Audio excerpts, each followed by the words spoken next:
Hello students, how are you? I hope you are healthy and studying well. बच्चों, आज मैं आपको पढ़ाने वाला हूँ बायोलॉजी क्लास 12 एमपी बोर्ड का लेसन 2 फूल वाले पौधों में लैंगिक जनन यानी कि sexual reproduction in flowering plants. ठीक है, तो चलिए बिना देरी के वीडियो को फटाफट शुरू करते हैं। तो सबसे पहले तो हमको ये जानना है कि पुष्प है क्या। पुष्प क्या है? पुष्प पौधे का एक आकर्षक और रंगीन भाग होता है। क्या होता है? आकर्षक और रंगीन भाग होता है जो कि लैंगिक जनन में भी सहायक होता है। ठीक है, चलिए अब आगे बढ़ते हैं। फूल वाले पौधे, जो फूल वाले पौधे होते हैं उन्हें हम क्या बोलते हैं? एंजियोस्पर्म। में फूल ही मुख्यतः प्रजनन अंग होता है। अभी मैंने बताया कि ये लैंगिक जनन में सहायक होता है, तो फूल के द्वारा ही प्रजनन होता है। फूल में नर और मादा दोनों ही अंग होते हैं। फूल में नर और मादा दोनों ही अंग होते हैं। ये मैं आपको एक डायग्राम के थ्रू समझाऊंगा। केसर स्टेमेन नर प्रजनन अंग है जो कि पराग उत्पन्न करता है। इसको पुंकेसर भी बोलते हैं या केसर, आपको जो बोलना हो। अंडप, कार्पेल या पिस्टिल, ठीक है, ये मादा प्रजनन अंग होता है। अब इनके द्वारा परागकण यानी कि जो पॉलन ग्रेन्स होते हैं और बीजांड और ब्यूल्स बनते हैं इन्हीं दोनों के द्वारा, जिनके निषेचन से बीज और फल बनते हैं।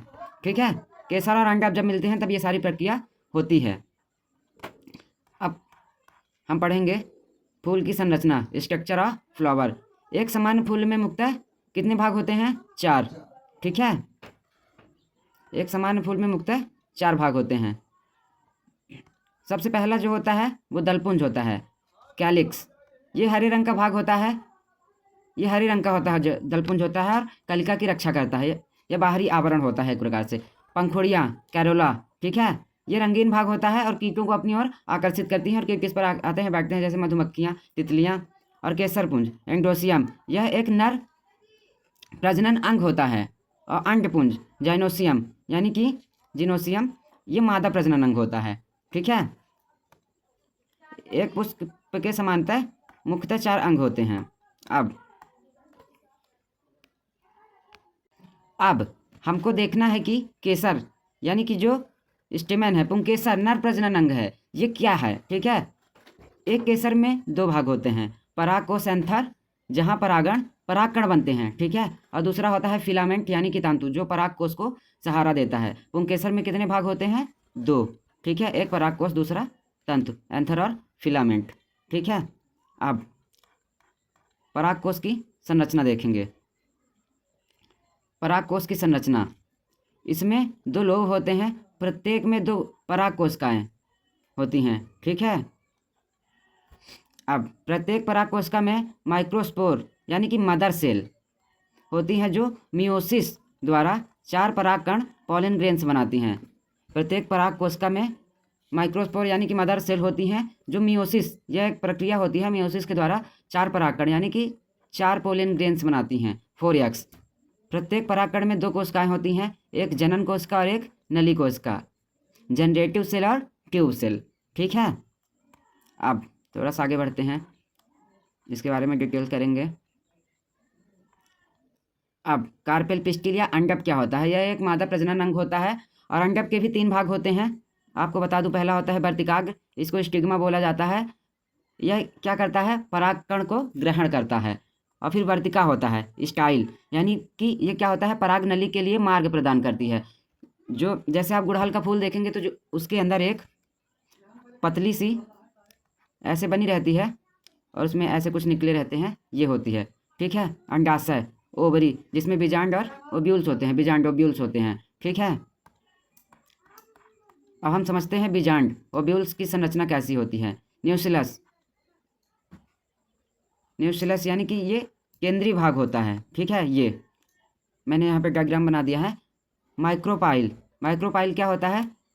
छोटा छिद्र, छिद्र जहाँ से पराग नली प्रवेश करती है। इंटेग्यूमेंट्स, यह एक बाहरी आवरण होता है। हम बीजांड के बारे में पढ़ रहे हैं। ठीक है, अब अंदर स्थित होती है भ्रूण थैली, एम्ब्रायो सैक, यह एक मादा जनन अंग होती है। भ्रूण थैली क्या होती है? मादा जनन अंग। दोस्तों, अब हम देखेंगे कि जो भ्रूण थैली है वो क्या है? भ्रूण थैली में 7 कोशिकाएं और 8 नाभिक होते हैं। नाभिक यानी कि न्यूक्लियर जो केंद्रक होता है, ठीक है। भ्रूण थैली में 7 कोशिकाएं और 8 नाभिक होते हैं। 3 प्रीतिपिंड कोशिकाएं होती हैं, 2 ध्रुवीय नाभिक होते हैं, पोलर न्यूक्लियाई, एंटीपोडल होता है वो प्रीतपिंड कोशिकाएं, और एक अंडाणु एक सेल होता है। 2 सहायक कोशिकाएं होती हैं, ठीक है। भ्रूण थैली में 7 कोशिकाएं और 8 केंद्रक होते हैं, ये आपको थोड़ा सा ध्यान में रखना है। अब हम देखते हैं परागण क्या होता है? पॉलिनेशन।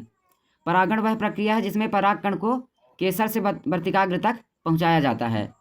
परागण वह प्रक्रिया होती है, वह प्रोसेस होता है जिसमें परागकण को केसर यानी कि पुंकेसर से वर्तिकाग्र तक पहुंचाया जाता है। परागण के प्रकार। परागण कितने प्रकार का होता है? 2 प्रकार का, मेनली 2 ही होते हैं, स्वपरागण और परपरागण।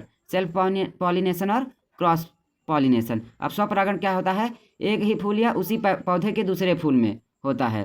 स्वपरागण जो होता है वो एक ही फूल या उसी पौधे के दूसरे फूल में, और जो परपरागण होता है एक पौधे के दूसरे पौधे के फूल में, एक पौधे के फूल से दूसरे पौधे के फूल में होता है।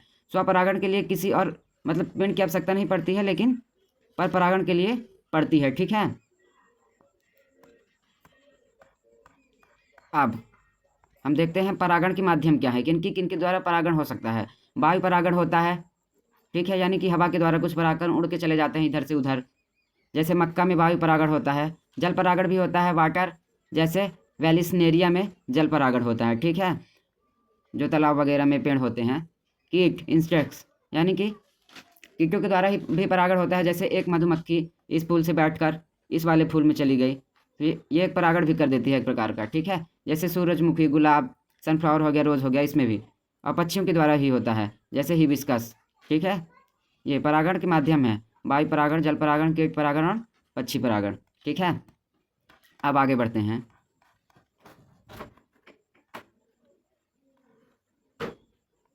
अब देखते हैं फर्टिलाइजेशन, निषेचन क्या है। पराग नली का निर्माण।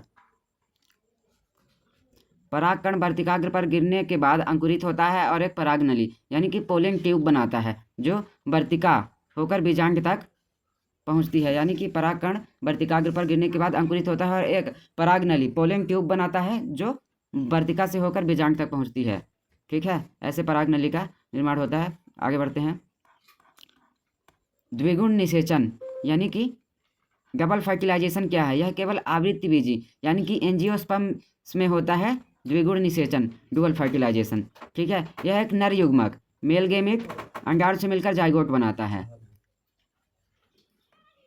दूसरा नर युग्मक जो ध्रुवीय नाभिकों से मिलकर त्रिगुणक एंडोस्पर्म ट्राइपॉड एंडोस्पर्म बनाता है।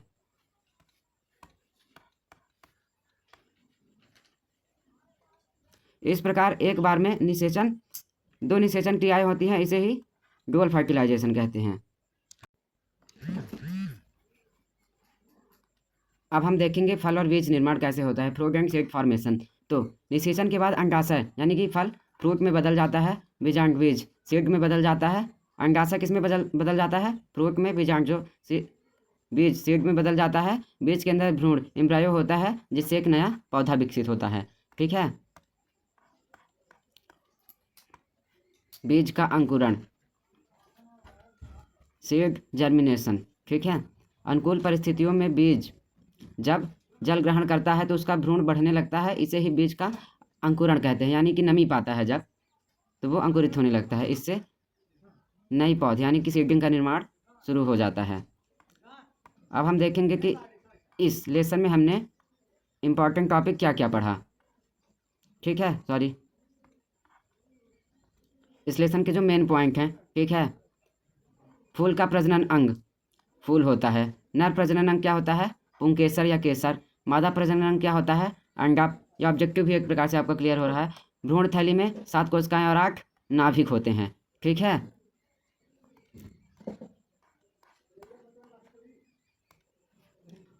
द्विगुण निषेचन केवल आवृत बीजियों में होता है। डुअल फर्टिलाइजेशन परागण के माध्यम वायु, जल, कीट और पक्षी। ये समरी है इस लेसन की। निषेचन के बाद अंडाशय फल में बदल जाता है और बीजांड बीज में बदल जाता है, ठीक है।